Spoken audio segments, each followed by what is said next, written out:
Good morning. So it's a little cloudy here and I really couldn't figure out what I wanted to do as a video this week. So I figured I'd just bring you along and we're gonna make some kombucha. I haven't done a video like that in a while. This kombucha's been sitting for about a week.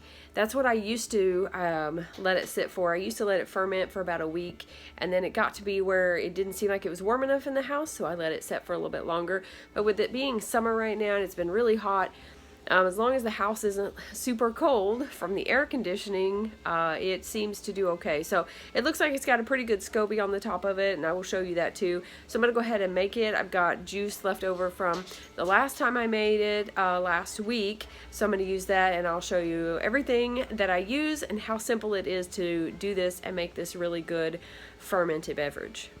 I'm Chrissy from Up the Windy Lane, and today we're going to make some kombucha.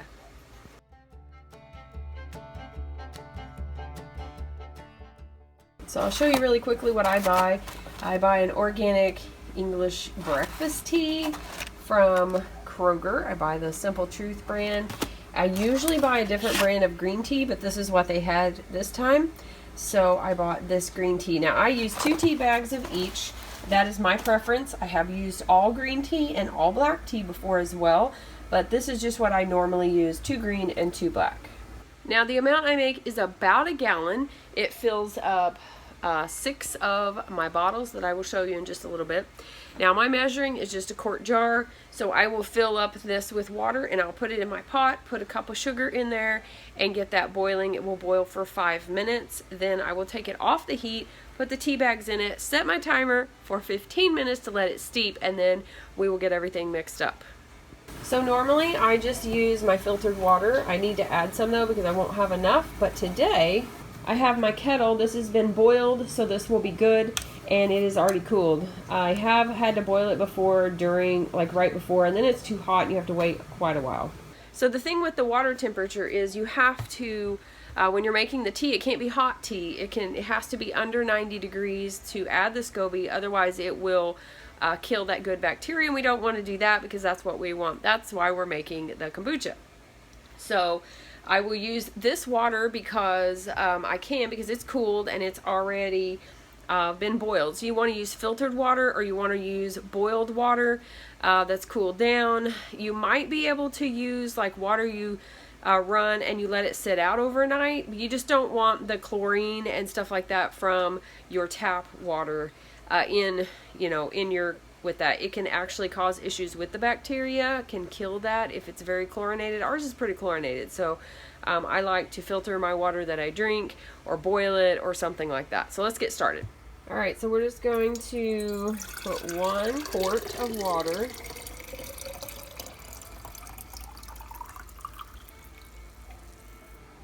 in our pot. And we're going to add 1 cup of sugar to our pot.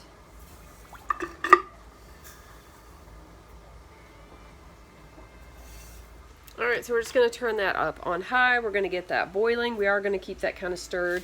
We'll get our tea bags ready to go in there and probably go ahead and add some water to the filter so that I can use that as well. But then we're going to prep and get ready for mixing the tea behind me. Alright, we're going to get the tea bags ready.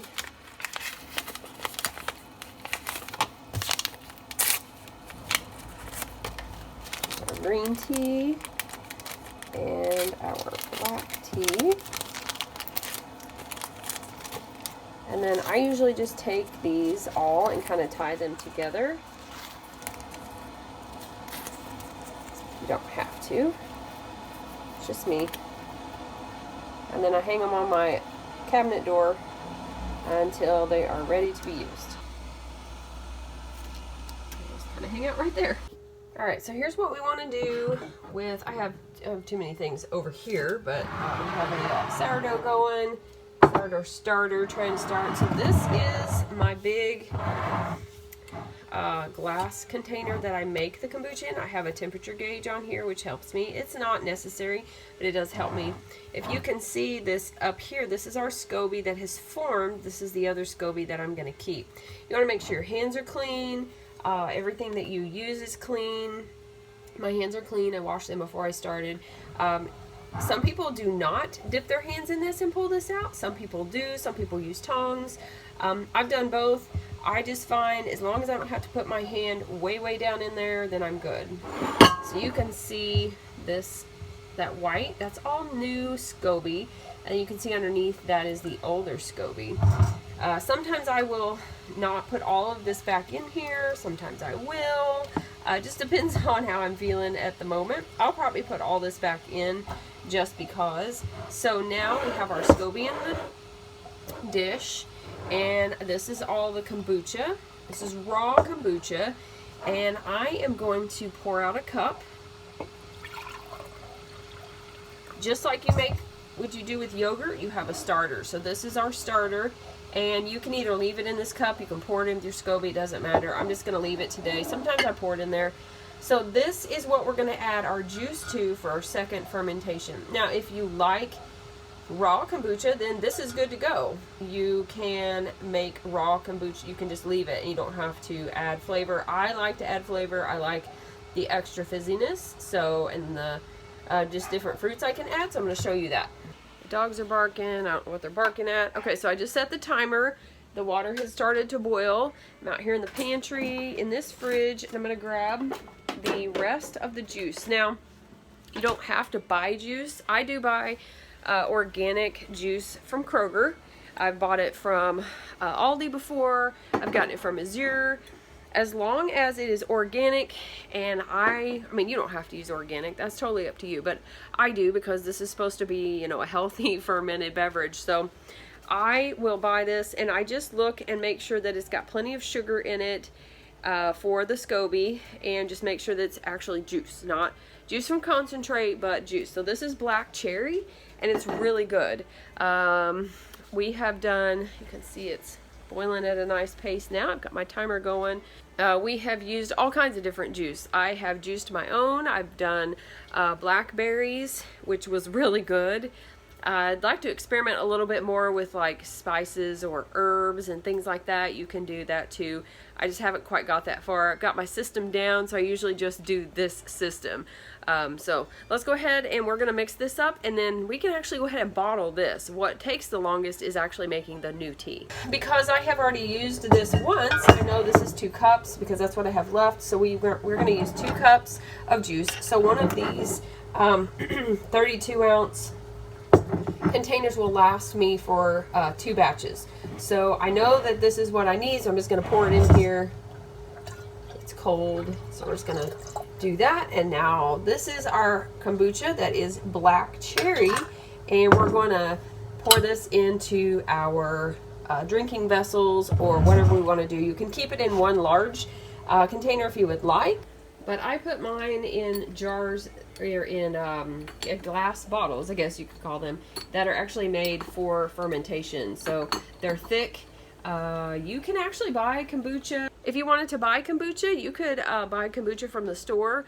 You could use that as your start. You could actually save those bottles, or if somebody else drinks kombucha, you could save those bottles and you could use those because they are made for that. They're thick glass. You just want to make sure it's a thick glass that's not going to bust, because it does develop that carbonation is the word I'm looking for. It does develop that carbonation, so it will put pressure in that bottle, and you don't want your bottle to burst. Now, some people just make it in like quart jars or things like that. I just find that if it has the smaller opening at the top, I don't know, I've read also that it does better, so I just really like these. We don't drink out of these, we pour it out of these because we don't drink this whole thing at one sitting. I guess we could all, if we all drank it, we would drink it all, but I usually drink about 6 to 8 ounces when I drink it, and so that's what I do. So let's get these poured in here, and we'll get the other part going.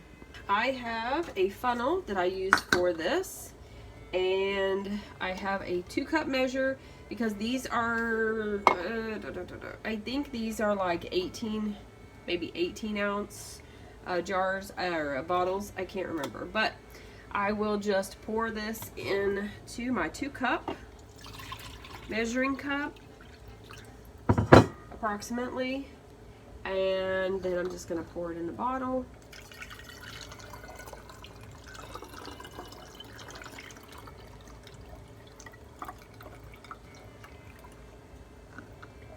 we have it. Oh, our timer's going off. Okay, the timer's off, so we're just gonna move that back here, turn our burner off, add our tea. The reason the water is kind of already brown is because I use a raw sugar. I don't buy white sugar. All right, so we're gonna let that sit. We're gonna set our timer for 15 minutes.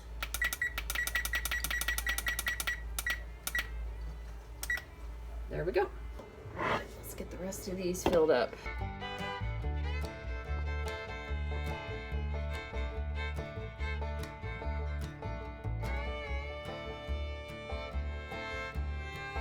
So sometimes I will have a little bit left. It really just depends, and I will go around and look at the bottles. Like this one is not filled up as much, so I will probably, even though I put the same approximate amount, some of these bottles I bought at different times, and I think they might just be a little bit varied, so I just add the extra. Alright, so we have them all filled up, so we're just gonna put the bottle lids on them, and that's how those stay closed. Get those and we'll set those to the side.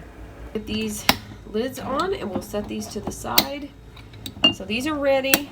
I usually ferment these for about 3 days, and then I'll put them in the fridge. They will continue to ferment a little bit, but just a lot slower.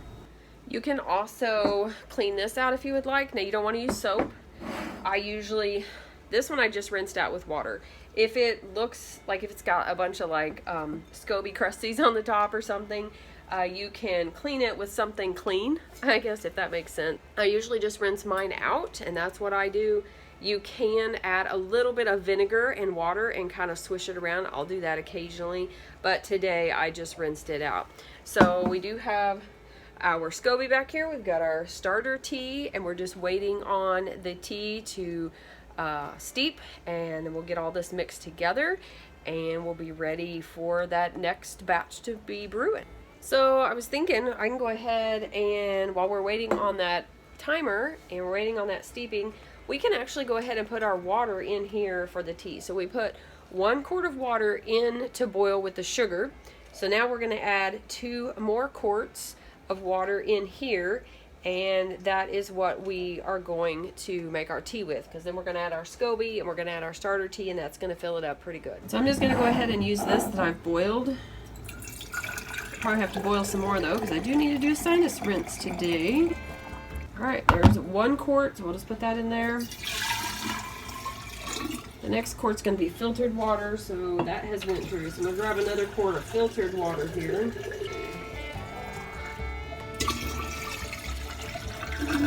Alright, so there we have our 2 quarts in here. We've got 1 more quart that's coming in, and then of course we have this here that will be added at the end after we make sure that this is the right temperature.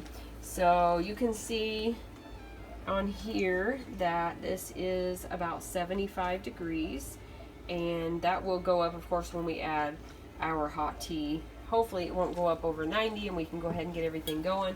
Otherwise we'll have to let it sit for just a little bit. The timer went off, so now it is time to get our tea bags out, squeeze all that goodness out, and add it to our water. Alright, let's see if I can do this without making a mess. So we're just going to add our tea to our water. Oh yeah, totally made a mess. Okay, I made a little bit of a mess, but I didn't lose that much tea. Okay, so I'm going to give this just a few seconds, and we're going to see how the temperature is, see if we can go ahead and add our Scoby or not, and because we don't want anything to happen to that. Okay, if you can see that, you can see that it's at about 90 degrees, so as long as it doesn't go above that, I'm going to give it a little bit longer. I will go ahead and add the tea and the Scoby, and we will be good to go to put the cheesecloth lid back on with the rubber band, and it should be okay for it to sit for about a week. The temperature doesn't seem to be changing, so that's good. It should go down pretty quickly below 90. So I'm gonna go ahead and get our Scoby added, and again, my hands are clean, so we definitely want clean hands when we're dealing with the Scoby. I decided to not try to do this one-handed. That would not be a good idea. So I'm just going to add all of this back in. I'm not going to separate this one out. Probably will next time. So the great thing about this, it makes a new Scoby every single time. So you can share Scoby with others. You can make more batches, have backups, whatever it might be. And sometimes your Scobies will not float. Sometimes they will. It just really depends on, I guess, the particular Scoby. So we got the Scoby in there. It's going to add our tea. And now you can see why we don't add more water, because this vessel would not be big enough. Now I have made it in a 2-gallon one before, so you can make these as big as you want as long as you do the ratio. So I just put a rubber band around this. This is cheesecloth. You can probably use a coffee filter, something like that. I just like the cheesecloth better. It's reusable. I can wash it if I need to. And it just keeps the bugs out. So that is that, and we're going to set that aside back over here in this little corner, out of direct sunlight. We want it to just stay kind of room temperature, and but just not like in your window or where the sun's going to come beating in on it. And we're just going to let it sit there for about 7 to 10 days. Mine is usually 7. Just depends on your temperature of your house. So you can test it, and if you get like a little zing on your tongue, it's fermented, and it's got, really depends on your taste.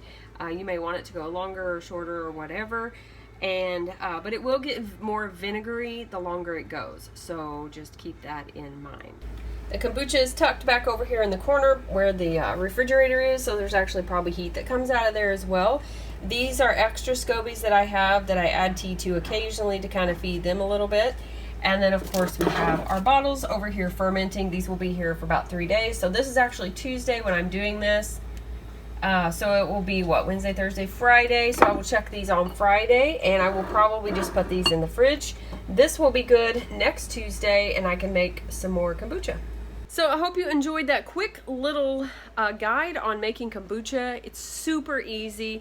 This recipe that I use is it's just so easy, and I love it because I can scale it up or down. If I want to make less kombucha, I just have everything. When I made the 2-gallon, I just doubled everything. So it's really, really easy to use. I encourage you to give it a try, see what you think. Be sure to like and subscribe, and don't forget to be lovely lights today.